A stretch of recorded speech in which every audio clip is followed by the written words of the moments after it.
I really like this movie.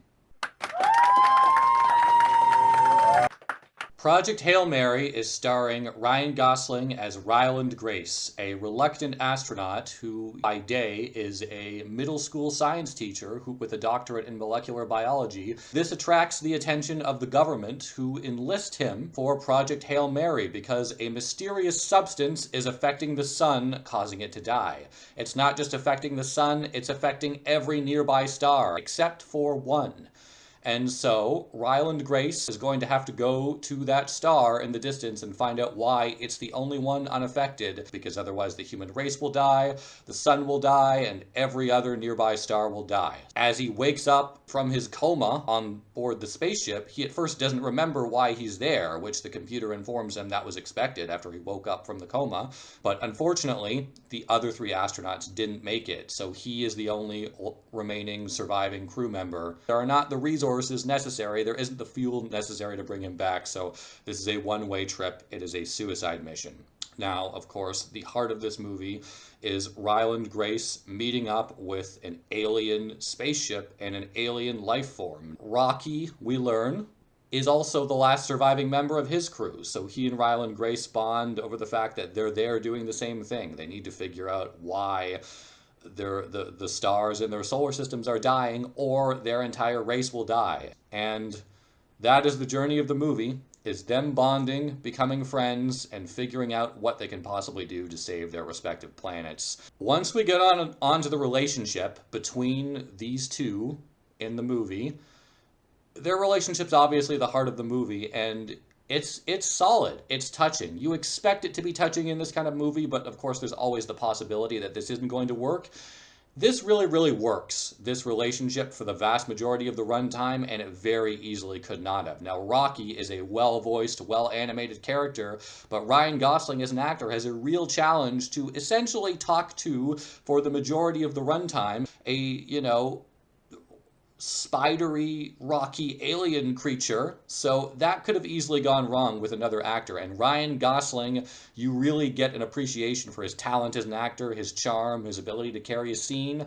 But Rocky the alien pulls his weight too. Again, he's well animated, well crafted as a creation. I'm not sure whether it was, animation, or if they built him, or if it was a combination of all of those things. I mean, he looks very solid in the movie, but regardless, the actor voicing him, everyone involved did a great job. Now, what I thought this movie did really, really well was it balanced a variety of tones. I mean, there's silliness, there's fun, there's humor, absolutely, in this movie, despite the massive stakes. But when it becomes inevitable that we have to just make it clear that, okay, the entire human race is at stake, then the movie becomes, suspenseful.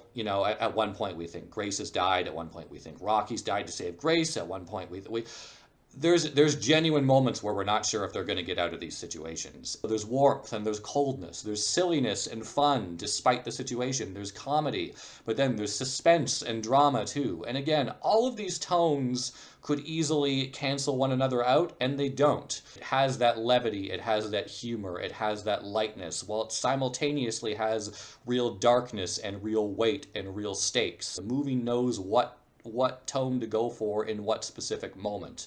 We have the sort of heartwarming, almost E.T. relationship that Ryland Grace has with Rocky. This movie is a bit like, I think it doesn't have an identical premise to Interstellar, but it has a similar premise and similarly astonishing visuals. Tonally, this movie and Interstellar are not similar. Visually and maybe thematically, but visually and in terms of the stakes, they absolutely are.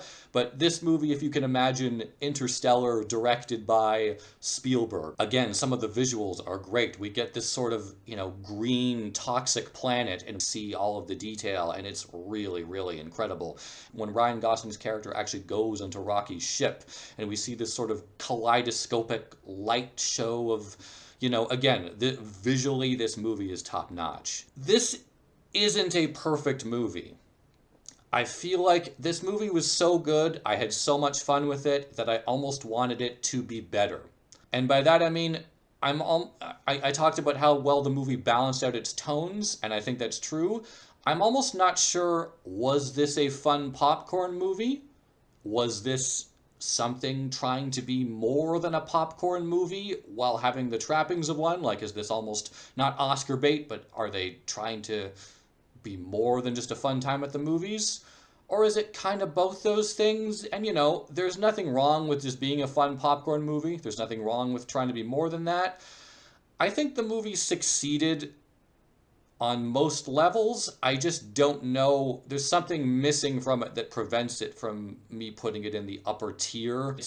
I don't think it's going to be a classic like something like E.T. or Wall-E, kind of what I've mentioned, similar kinds of movies. It is a bit overlong. You keep thinking it's over and then it's not. I mean, there's a really powerful moment, and of course, that as soon as Ryan Gosling's character Ryland Grace is given the choice of either going home or saving Rocky, who will otherwise die a lonely death from the bacterial infection, because his ship will be infected too, he's going to go back and save Rocky. And there's this really, really good shot where after you've already thought they've kind of parted ways for good, they're together and there's this barrier separating them, and it's right up close. And I kind of thought, oh, the movie's going to end here on this sort of touching moment of ambiguity, and we're not quite sure if they're going to make it, but at least they're together, and they didn't really have anybody else. And of course, the movie keeps going. I like how the movie ends. I think it could have been not quite as long. And again, did I watch just a fun time at the movies? I think my reaction to this movie was, it was a great time at the movies. It was fun. It felt like in the moment it was more than just a fun time. But after I finished watching it, I'm not quite sure that it was. It's a great time that has moments of being a great film.